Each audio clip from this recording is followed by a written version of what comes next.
You're listening to sermons from La Cañada Congregational Church and Pastor Kyle Sears. Join us in person every Sunday at 10 a.m. in La Cañada for worship. You can find more information about our church online at lacañadachurch.org.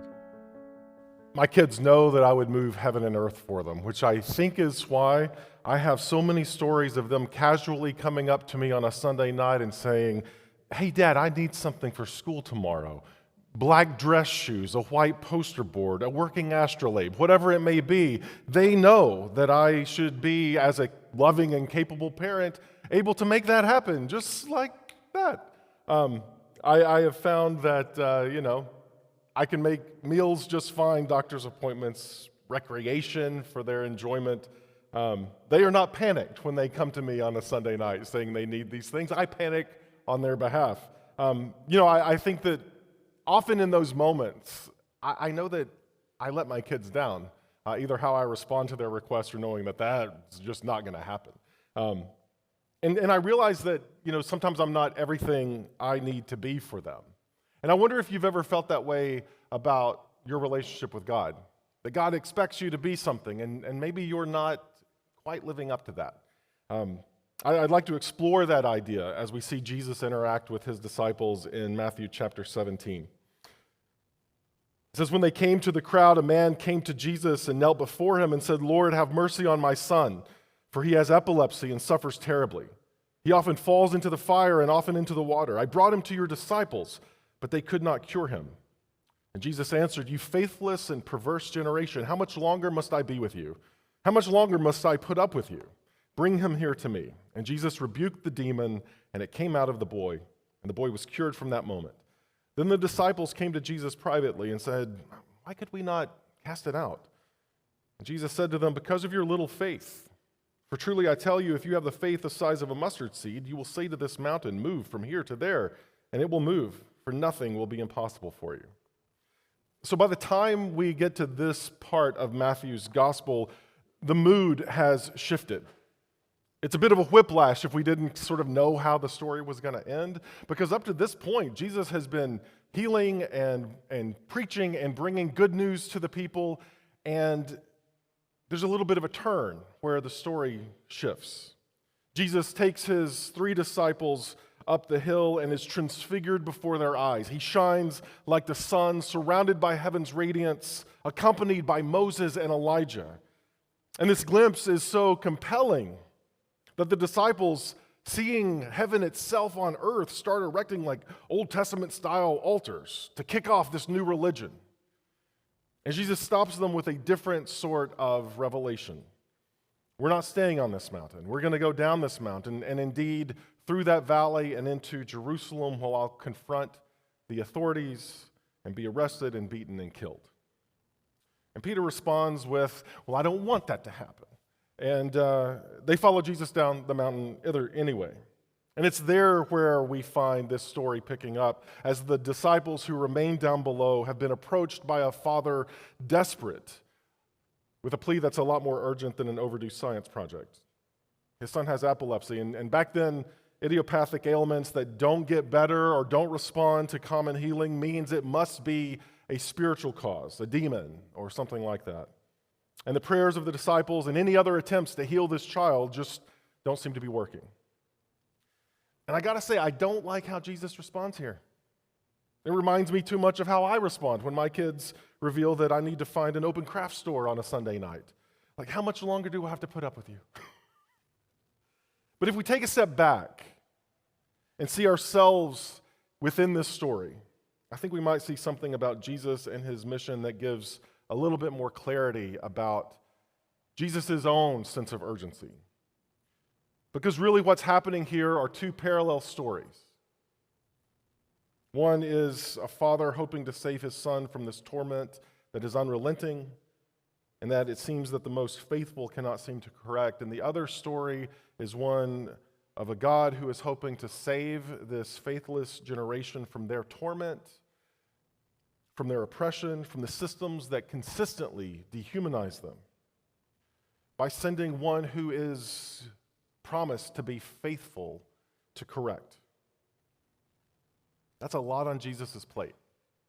You can imagine the weight of feeling That after centuries of attempts to escape the oppression of empire, perhaps this one way will be enough. Perhaps by falling into the violence of the empire itself, that it might be enough to get us out of it. Jesus not only has to fulfill his destiny as he goes to Jerusalem, but he also has to leave behind enough faith and hope and love for the disciples to continue to express that commitment after he dies. And at that moment, as Jesus turns his eyes toward Jerusalem, it seems like he can't be gone for an afternoon before the disciples are falling apart. And so, sure, how much am I going to have to put up with this? Because they've done this before, and they've been successful. In Matthew chapter 10, Jesus sends them out in pairs, and they heal all sorts of problems, casting out demons and physical ailments and everything. But here they're stumped. Their faith falters, not unlike our own, when we hear that Jesus will not be glorified with a celestial glow until he is first crowned with thorns and buried in the ground. And that we are to then take up our own crosses and follow Jesus that way before we find any glory or ease in our life. This is not going to be the way we had hoped it would be. And we've all been there when we lose the bit of confidence of seeing that we're going to have to go through some troubling times before we get to anything that might work out in our favor. We've seen the mountaintop, but we don't want to go through the valley to get to it. A few years after I started our church in Austin, I was a mess. I felt like I was doing everything I had been trained to do, everything I knew to do, and it just wasn't seeing any progress. I had friends who moved, left their jobs, sold their homes to move with me to Austin. I felt overburdened by that kind of ask, and I had decided that the only reason that things weren't working out is that God had turned against me for some reason that I couldn't figure out. And so I confessed my feelings to a mentor of mine who told me to get over it. Very kindly, but get over it. He reminded me that there are no guarantees for things to work out in our favor. That truthfully, our faith helps us to endure, not to just skip over the hard parts. Instead, we do what we are called to do as best as we can and trust that the rest is up to God. But I don't like answers like that. I'd rather it be a simple solution. Kyle, you simply need to pray for 5 minutes in this specific way at this specific time. You didn't account for daylight savings time, you fool. And if I would have done that, then everything would have been fine. But instead, we are asked to trust. And we're told in this story that even a little bit of trust goes a long way. The disciples come to Jesus and say, what were we messing up? Because again, we've done this before, but this one didn't seem to work. And Jesus says, you just needed faith, even mustard seed kind of faith. Jesus will often rely on the image of the mustard seed as an example of how something so small and tiny can have a big impact. It's about the size of like the period at the end of a sentence in any book you're reading. Now, honestly though, I can't say that I'm all that interested in moving mountains. That has never been a wish of mine. It's never crossed my mind to ask for it. But if I look ahead to what waits for the disciples, mountains might be easier. Because what they're going to have to move is through betrayal and grief and despair and even death itself. So how can we do that when Jesus is gone and up there hanging out with angels and prophets? How can we find faith when the object of our faith is no longer right there in front of us? I think maybe a better word instead of faith is that idea of trust. Faith sounds more like a category of belief, a mental checklist of certain dogmas and doctrines that can feel as concrete as arguments about, who the best Star Trek captain is. Like, yes, an interesting conversation to some, but meaningless to most people. Trust, on the other hand, implies a connection to something, a relationship, an idea that moves beyond esoteric religious conventions to people.